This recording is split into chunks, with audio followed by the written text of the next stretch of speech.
What's up, YouTube? Welcome back to Celio's Network. Collinsville Regionals 2019 Pokemon TCG recap today. Going to be looking at some data in charts, and I also have deck lists. We'll be talking about why I think some of the decks did well, looking for trends and whatnot. First, I'd like to shout out LimitlessTCG.com and PTCGstats.com. Both great places to find data and statistics and tournament results and deck lists. Pretty much anything you want for competitive Pokemon, check one of these websites out. They're both great. So first here I have for you the day 2. This is, there were 100 players. 101 one person was DQ'd for alleged stacking. So this is not including whatever they were playing. So this is 100 decks. So the 31% of Zoroark means there were 31 Zoroark, 20% Zapdos variants, 20 Zapdos. You get the idea. Other, it's 9%. There were 9 one-of decks in Other, and that contains Zoroark Lucario, Zoroark Garbodor, Lapras Quagsire, which is definitely an oddball, Celebi Venusaur, Coco Spread, Malamar Spread, Zoroark Alolan Ninetales, which included the GX from Lost Thunder, and the new Fairy with the Barrier, non-GX, and also Umbreon Guzzlord GX. So, over 1,000 people for Collinsville Regionals, and 100 people in Day 2, so there were a lot of different decks, and some crazy ones like Lapras Quagsire and Umbreon Guzzlord GX. Like I said, if you want the deck lists for any of these, you can find them over on Limitless. Some of the deck lists are also on PokeStats, so both great sites. Zoroark, I did say the night before, I tweeted out, one of my predictions were that Zoroark would be have the largest share of the Day 2 meta, and it has 31 slots. These are Zoroark decks, just Zoroark decks with Lucario, and Zoroark, I think some of them had Weavile. Once again, you can see where the lists varied at Limitless and PokeStats, but these are all the Zoroark decks lumped together. And then we have Zapdos variants at 20 spots, or 20%, however you want to look at that. It's both the same number. These are all Zapdos-focused decks. There were a few Pika-Rom decks that had Zapdos in it as well, but they're not included in the Zapdos. And I think the top 4 decks here, in Day 2 are exactly how we expected them to look. Zoroark, Zapdos, Pika-Rom, Ultra Necrozma. Those were the decks that I said were the top 4 last week here on my channel on the Team Up Week 2 top decks. And I think it was pretty much across the board. Some order of Zoroark, Zapdos, Pika-Rom are the top 3. Like, most people could agree with that. And then Ultra Necrozma and maybe Psychic Malamar sneaking around the 4th and 5 spots. Vileplume saw a lot of play, taking advantage of the all-basic Pokemon. We did talk about Vileplume last week here on the channel during the meta discussion. Wasn't sure if it would have a deck built around it, if it would be a tech, if it would even work. Riley Halbert ended up getting 4th place. We'll look at his list a little later. Blacephalon ended up winning the tournament. Inherently, I do not like the deck. It just is one of those decks that play like a starter deck, kinda. It plays like 16 or so energy, has a lot of weird hands, gets clunky. Not a lot of options. You can't really build it many different ways. You can throw in an Alolan Muck or not play the Alolan Muck. Not a lot of ways to go with it, and not very versatile within the game once it starts either. But I think Blacephalon took advantage of Zoroark not building to beat Blacephalon anymore, making Zoroark a very favorable matchup for Blacephalon, and also some other things in the format that it can take care of. Sylveon GX, another control variant, in addition to the Vileplume decks. There were 3 Sylveon in Day 2. 2 Spell Tag Malamar. I'm not surprised by that either. I think it was a natural response to all the Zapdos. And then in the other, Celebi Venusaur, that's not very surprising. The spread decks aren't surprising. The Zoroark and the Alolan Ninetales GX with the non-GX Alolan Ninetales is actually really cool, because the non-GX Alolan Ninetales is a direct counter to Zoroark, because they don't have anything that can attack that most of the time. The Umbreon Guzzlord GX deck, I'm not going to get into that. but plenty of other channels are covering that. Zoroark Lucario included a Weavile line, but played it without Lycanroc. It was just Zoroark Lucario. Then there was a Zoroark Garbodor deck. They also played a Lucario line, so those decks are slightly similar. And then also Lapras Quagsire. I was surprised it wasn't a Quagsire Naganadel box type deck. I checked, it is actually Lapras Quagsire. So a couple odd decks usually sneak into these larger tournaments, and this was the largest day 2 we've ever had. So this next chart I have is all of the decks that earned money. So a cash prize goes to 1st through 32nd place after day 2 has been played. So 68 people in day 2 did not earn a cash prize. The top 32 did, and these are the decks played by those people. Zoroark went in to day 2 with 31%, came out with 31% of them earning some sort of cash prize, $250 and up. It scales up from 32nd to top 16 to top 8, top 4, top 2, and first place. So you'll see that it barely changed. It was a clean transition over into top 32. In regards to Zoroark, then Zapdos, then Pikarom, then Ultra, then Vileplume decks, in that order, had the largest shares for all of day 2, and they keep that order for largest shares of top 32. Blacephalon and Sylveon flipped around. No, they didn't. No, Blacephalon is 4% here and 3% here. Sylveon 6% here and 3% there. That was just out of order. That's my bad.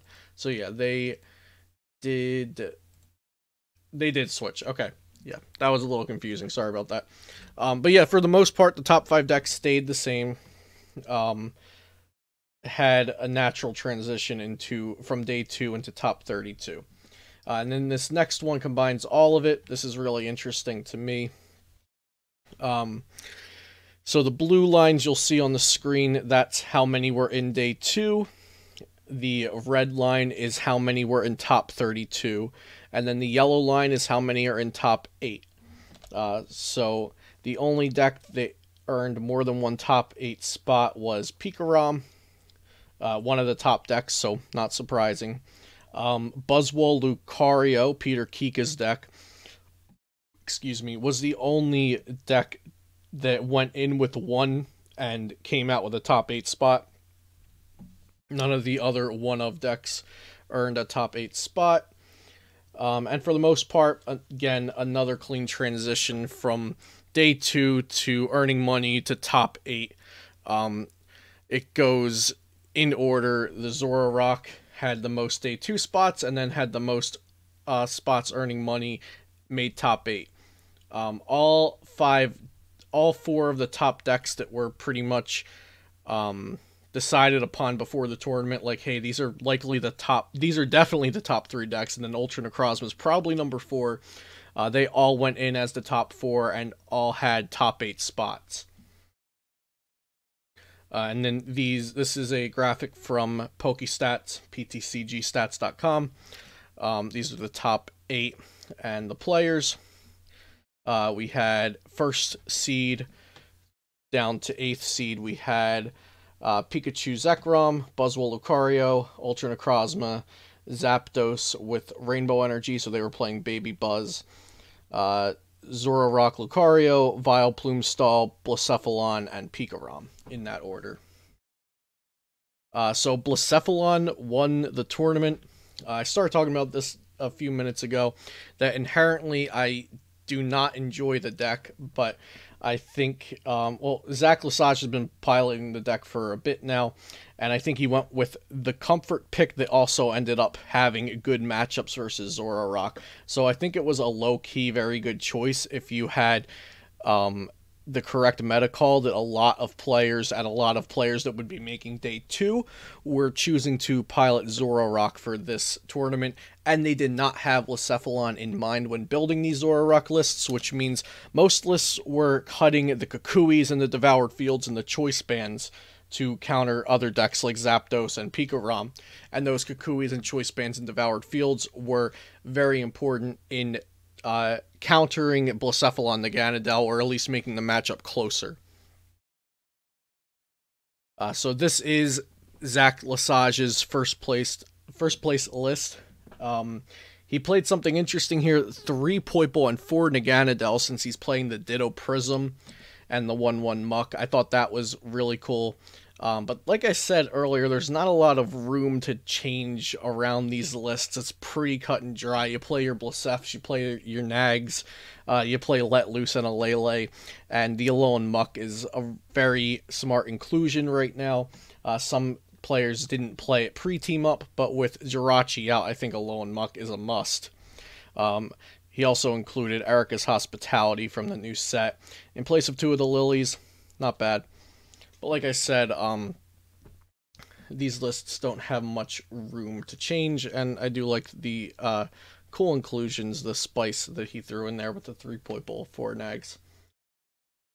This is Peter Kika's Buzzwole Lucario list. I love this deck. 3 Acerola, so those Zapdos that are pinging you for 110 each turn, you just Acerola, and it's like it never happened. Jirachi's really cool for this deck, since Buzzwole variants used to run Octillery as their draw. Now you're drawing off of turn 1, even with Stellar Wish. Not necessarily drawing like you were with Octillery, but Stellar Wish will often turn into a draw supporter if you are without one already in your hand. Absol to counter other Jirachis. The Lucario's one-shot Pikarom if you just evolved for 1 energy, and then you have the Beast Energy to go with Buzzwole GX and Baby Buzz, and the B-Strings to keep tempo later in the game or mid-game. So I thought this was a really, like, intuitive deck to play for this tournament, right? So Buzzrock in the past had a favorable matchup versus Zoroark, so you would only think that this would be pretty good versus it as well. And this is built to beat Zapdos with the 3 Acerola, and then it's also built to beat Pikarom, since it's all fighting type Pokemon and can knock it out with Lucario GX for just 1 energy. So it was unfortunate, though, that Peter had to play against Blacephalon Naganadel, which is a pretty poor matchup for this list, since they're playing all those Naganadels that are psychic, and they can just one-shot the Lucarios and Buzzwoles if they have a choice band. And last but not least is the Vileplume stall list that Riley Holbert got 4th place with, Otto got top 16 with, and there were others that played this list and other stall variations with a Vileplume line in them. I could talk about this list for a while. There's a lot of neat stuff in here, from the 2 Regigigas, 2 Hoopas. There must have been a lot of thought that went into how many of each of these do we need, to the Shuckle GX, the Magikarp, Wailord, and Articuno. There's a lot of text that can go into stall decks, so seeing which ones they chose are very interesting. The 4 Bills analysis, nice use of a new supporter card. They played a copycat. That's really cool since they're playing Unknown Hand, so if the opposing Zoroark drew a lot of cards, you can copycat and try to get your hand size up maybe. Very neat list, a lot to look at here. And while everyone's not really a fan of stall decks, but it is a win condition, and I think a lot of thought went into making a list that worked this well and got plenty of people points and money that weekend. So thank you guys for watching so much. I hope you enjoyed my analysis of some of the statistics from Collinsville Regionals 2019. Be sure to subscribe to the channel if you want to see more videos like this and enjoyed the content. Follow me on Twitch to see my live streams, and you can watch these videos over to the right that you may enjoy. I'll see you next time here on Celio's Network.